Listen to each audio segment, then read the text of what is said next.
Құрметті көрермендер, құрметті тыңдармандар, біздің арнамызға қош келдіңіздер. Бүгін сіздерге белгілі жоғары санат дәрігері, академик, профессор, құрмет орденінің иегері, шипалы емдеу орталығының бас дәрігері, қазақ емшілігі көптомдығының авторы Қайрат Айдарханұлының қазақ емшілігі атты кітабынан қазақ емшілігі рецепттерін ұсынамыз. 61 бөлім түйе еті. Түйе етінің қасиеті: еті денені қуаттандырады, сортаңдау дәмді, жағымды райлы. Еті жілік майы, өркеш майы, сүті де және жүні дәріге істетіледі. Түйе етінің басты ем болатын аурулары мен істетілуі: белсіздікке оттықпаған ботаны алып, майегіндегі уызды алып, лайықты мөлшерде күніне 1 рет жесе өнімі көрнекті болады. Бала көтермеген әйелдер түйенің бақайшық майын алып, оған түбіт жүнін шылап, етеккірі арылғанда жатыр мойнына қойса, бала көтеруге себепші болады.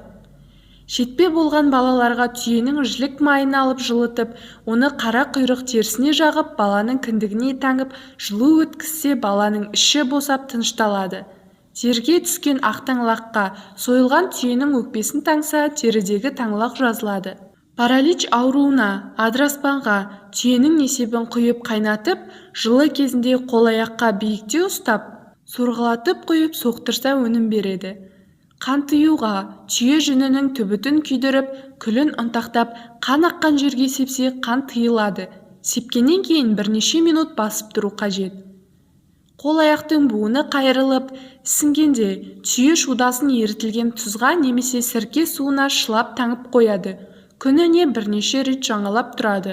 Мұны сорбақта деп атайды. Түйенің өркеш майының қасиеті: тәтті дәмді, жылы райлы, желді айдайды, қанды жүргізеді және де ісікті қайтарады. Өркеш майдың басты ем болатын аурулары мен істетілуі: тері жарылуға, қиғаққа, ішкі организмдердің әлсіреуіне, қара желге және жарақаттарға істетіледі. Қарттардың ішкі денесін қара жел алып арықтауға, тамаққа тәбеті азайғанда 150 грамм түйенің ертілген өркеш майына сүт, арала қосып, тосап қайнатып, күніне 100 мг ішеді. Осылай жалғастырса, организм қуаттанады. Егер осы видеомыз ұнаған болса, арнамызға тіркеліп, лайк басып кетуді ұмытпаңыз.